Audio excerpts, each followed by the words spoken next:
This is a story about The violence, the sex, gambling. Buxom, beautiful girls in sort of full 3D. a man. He's a very striking man. Just looking at him is like put in awe. Whenever you see Itagaki at any of these press conferences or shows, he's a very sort of rock star guy. Who made a game What made Dead or Alive so great was, I think, speed and a fluidity,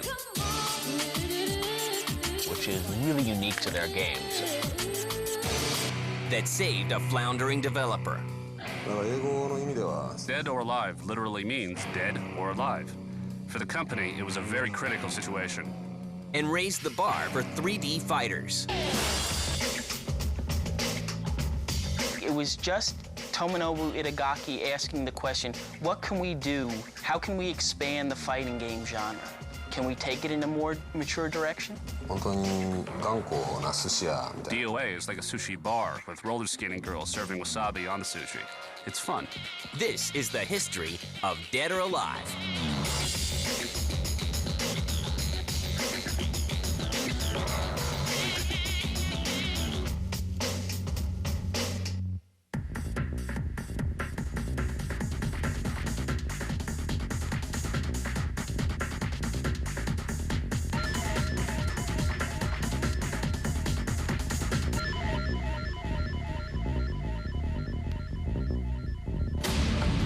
While growing up in Japan, Tomonobu Itagaki knows exactly what he wants to do when he grows up.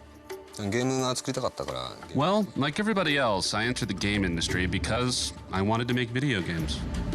His wish comes true in 1992. いや特にテクモとかねセガっていう I had no idea which company would be good for me, so I didn't care if I worked for Tecmo or Sega. And Tecmo was located close to where I lived, so that's why I chose Tecmo. Its big American hit was Tecmo Bowl for the NES. And that was just a simply brilliant football game.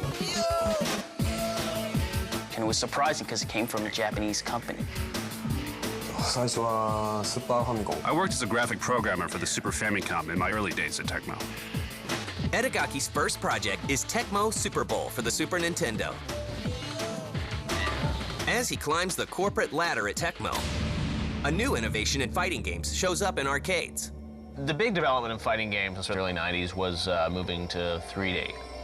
The early pioneers in 3D fighting games, you have to speak about Yu Suzuki and the Virtua Fighter series. Just when that came out in the arcades, it was astounding.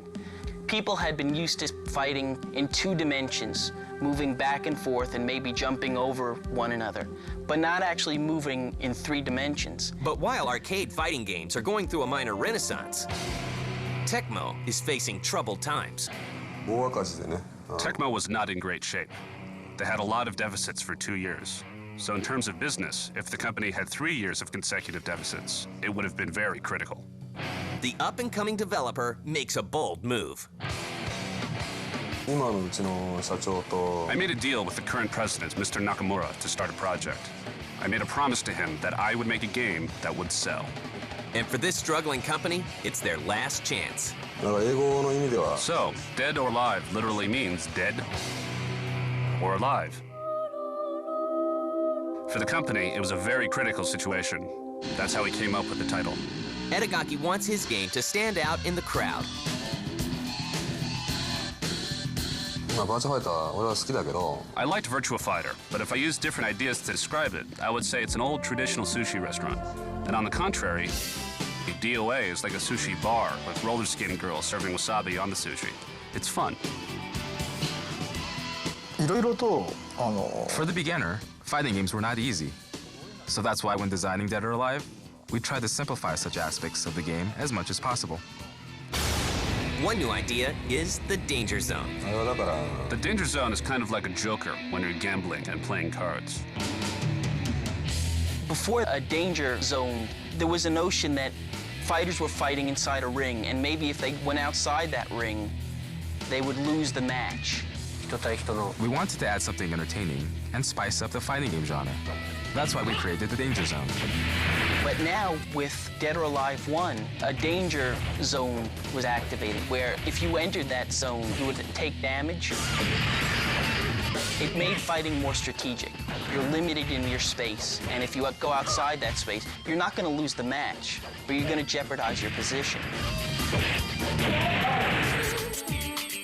Another element that separates Dead or Alive from the other 3D fighters is a little provocative. The first Dead or Alive game featured the first movable breasts in video gaming. At times, it would be like almost like you were watching a Skinamax movie. 俺は思うけど、その暴力と Well, I think entertainment needs sexuality and violence. So if entertainment lacks sexual elements, then it's entertainment no more. Ironically, Dead or Alive is developed for the same Model 2 arcade hardware that powers Sega's Virtua Fighter 2. However, Sega is not involved with the development of the game. うなぎを一緒に食ったぐらいで I had an eel lunch once with Yu Suzuki.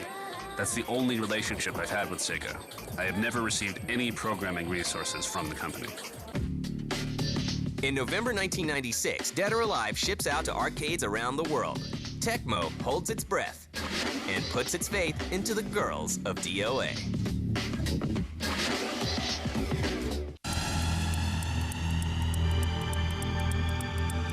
It's November 1996, and Dead or Alive has just shipped off to arcades. The game is one of Tecmo's last gambles to stay in business, and it hits the jackpot. The first Dead or Alive did very well in terms of sales. It was certainly a very good game to play. 中村は満足してるでしょ Well, Mr. Nakamura was very happy about the success of DOA, so other Tecmo games could be created and sold. The previous year, Tecmo posted a loss of $5.2 million, but in 1996, Tecmo pulls in a profit of $9.2 million, thanks in part to Dead or Alive. What made Dead or Alive so great was that all of Tecmo's games have a speed and a fluidity which is really unique to their games. There's just an amazing sense of control about the game. ゲームデザイン I'm different from the other game designers because I work to win. So my way of thinking is much different from the others. Work begins on home versions of Dead or Alive, as well as a sequel. To get the job done, Edegaki creates his own development team made up of the best from Tecmo. まずそのブランディン It グ was reasonable to establish a brand because at the time, Tecmo was not releasing a lot of games. That's why we were trying to create a new brand. And that's why Team Ninja was created, to give Tecmo an identity. 覚えなければならないこと Team Ninja members all have certain levels of skills. Compared to other development companies, ours is much higher. It's easy to work with such highly skilled people. Team Ninja is a mystery. Tomonobu Itagaki really likes Team Ninja to be sort of like Ninja-like in the way it handles itself. Itagaki doesn't let people inside it. Very few people ever get to see the inner workings of Team Ninja. He's not very active in speaking about its history. He likes it to be sort of in the shadows. He likes the games to speak for themselves. Team Ninja was created to turn the table, to change the situation of the company, which was in bad shape. In September 1997, Dead or Alive is released for the Sega Saturn. It comes to the PlayStation 1 year later. Dead or Alive was remarkable because it really did 3D fighting well on the PlayStation and on the Saturn. And those systems were just beginning to find themselves in terms of three-dimensional fighters. The developers were sort of struggling, like how do we get to push all these polygons and to still make a good, smooth fighting game? Dead or Alive was one of the first ones to actually do it very, very well on a home console. In 1999, Dead or Alive 2 hits arcades. Dead or Alive 2 improved on the original in a lot of ways. Beyond the graphics, the amount of move sets available for the characters expanded greatly. キャラクターっていうこと Each が character has their own separate story. When I started making the game, there wasn't a lot of characters involved in games like Street Fighter. So back then, characters only meant the difference in one's costume. So when I designed the characters, I put a lot of concentration into each one's voice, taste, and attitude. I designed characters based on their personality.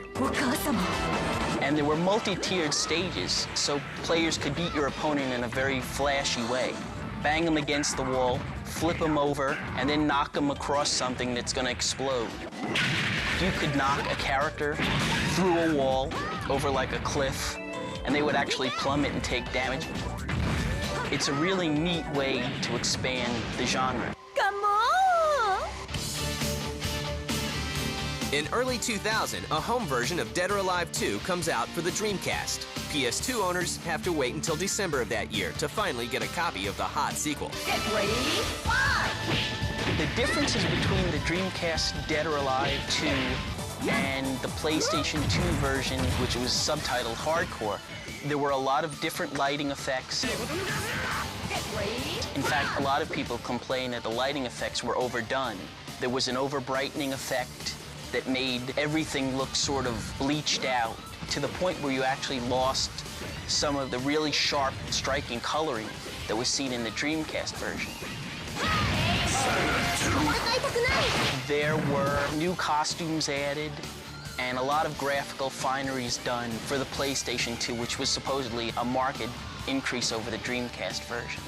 But basically, the two games in their core were identical. Dead or Alive 2 brings in more than $2 million in sales. Plans for Dead or Alive 3 begin, but what Team Ninja has in mind is a radical departure.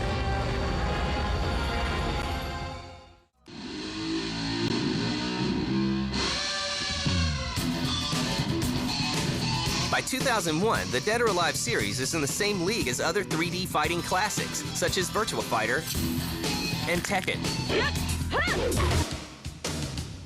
But Itagaki wants to set the bar even higher with the next edition. To do so, he makes two bold decisions. The first is to skip creating an arcade version of Dead or Alive 3. だってアメリカにもうアーケー In ド the American market, even though you can still find arcades, it's pretty dead, so it's useless to provide arcade games for them. It's the same situation in Japan, so it's useless to provide arcade games for them as well. The second is to develop the new game exclusively for Microsoft's new console, the Xbox. 多分一番その One of the most important reasons why we developed DOA 3 exclusively on the Xbox was that we could concentrate on just making the game. プレイステーション2で In the case of the PlayStation 2, when we want to realize an idea, we can't concentrate on just making a game. It involves preparing a specific library just for our ideas. That's too troublesome. Working on the Xbox was an ideal situation. We could concentrate solely on making the game. Fan reaction to the Dead or Alive series going on Xbox was certainly mixed. Tomonobu Itagaki made a conscious decision to take Dead or Alive to Xbox. A lot of fans were disappointed by that, but a lot of Xbox fans were ecstatic. It's a very good series, and it's now exclusive to Xbox. まずなんでね Xbox にしたのか I didn't think choosing to develop exclusively on the Xbox was a big gamble, because comparing the machine specifications to systems like the PS2, Xbox was much higher. I make my games to win. I can make a better game with a higher spec machine, so as a writer, I'm like a fighter pilot. The PS2 is like a Zero fighter, while the Xbox is like a Hellcat. I had confidence to win with the Xbox, so it was quite easy. In November 2001, Dead or Alive 3 comes out exclusively for the Xbox, and gamers are floored by the new title. It was a great game, great fighting game. And, you know, people really liked the idea of having this sort of fantastic fighting game that showed off the power of the Xbox. But without Dead or Alive 3, I think the Xbox would have had trouble courting a lot of the hardcore fans who absolutely need a great fighting game on their gaming system.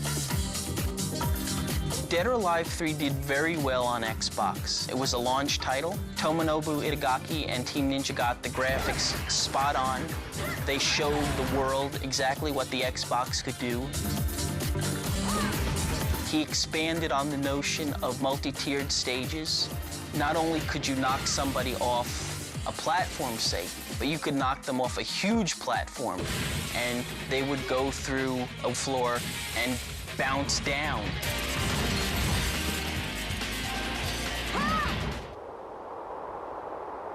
The environments were absolutely amazing and beautiful.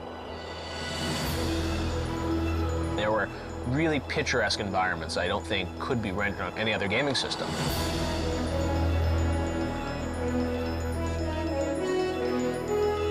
And for a company like Microsoft with the Xbox, their goal was to really try and, you know, find games that would show why the Xbox is a better system than the PlayStation 2. And Dead or Alive is one of the only games, I think, that really sort of showed the power of X, as they say. Both Microsoft and Tecmo win big. Only 5 months after its release, Dead or Alive 3 sells more than 1 million copies worldwide. Already, Itagaki has plans for another addition to his growing franchise, but what he has in mind is a little different.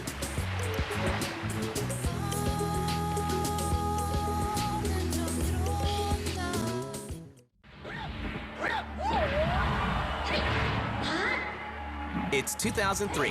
Dead or Alive 3 is a hit. And Team Ninja starts work on a new game which has been on Itagaki's mind since Dead or Alive 2. だからさっき言ったように When I was developing DOA 2, fans requested that we add beach volleyball as a minigame, because other fighting games had similar minigames. Itagaki has a very playful nature. He had an idea. What if these women were on an island and they had 2 weeks to have a lot of fun and play some volleyball? You know, maybe from just a simple daydream, you know, a whole video game emerged.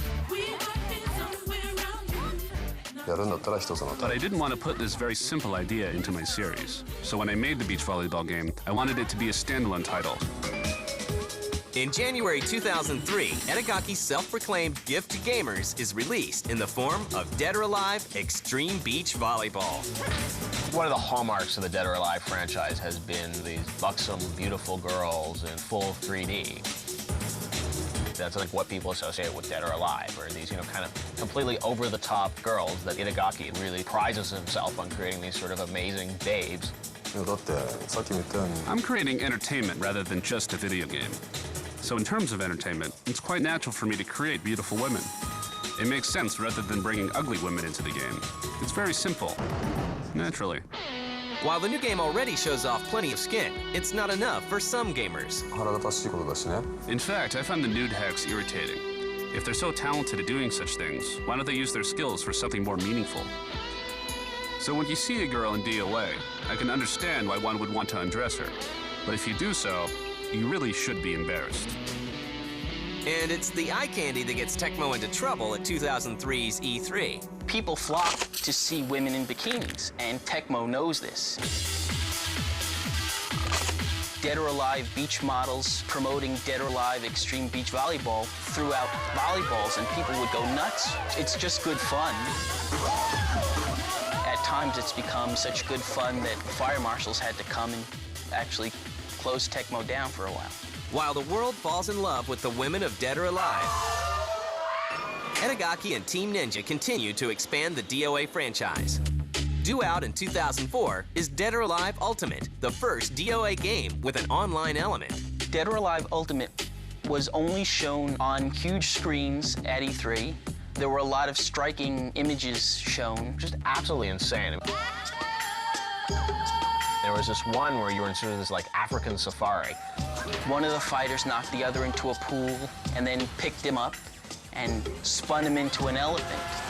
People love that stuff. It was very well received. デッドライブアルティメットっていうのは Dead or Alive Ultimate is like an archive. We're releasing it for fans of Team Ninja's work, such as the DOA series and Ninja Gaiden. The ultimate thing that they've done, so to speak, is bring the game on Xbox Live for online fighting. And because Dead or Alive is so fast-paced, I think that's what people love about the idea of doing it online. And there are still more Dead or Alive games in the works beyond DOA Ultimate.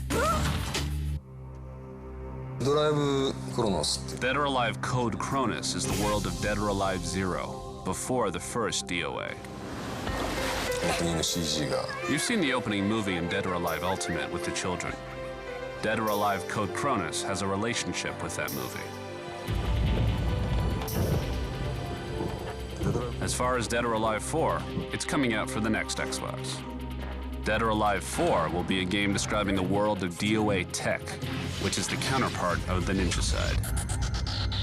Dead or Alive has grown to be one of Tecmo's most successful franchises, thanks in part to its mysterious creator. Everybody give it up for the amazing Tomonobu Itagaki. He's a very striking man. Just looking at him is like put in awe. He's always got sort of shades on. He's got the black leather jacket. He prides himself as being a real rock star of the industry. He's a very nice man. He's a very smart man. who is very passionate about video games. He's very outspoken. He will tell you exactly what he thinks of certain games, what's right and what's wrong with Dead or Alive. He says these sort of crazy, over-the-top things that you just don't believe come out of his mouth. No violence. Violence, entertainment, beauty, sex, gambling. Gambling means that if people really like playing a game, then they'll pay whatever it costs. And that's all.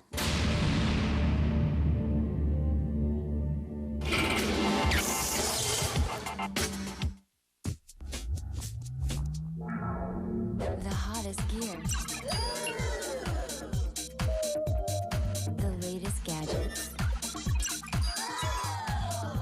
All the things you need. And some you might not.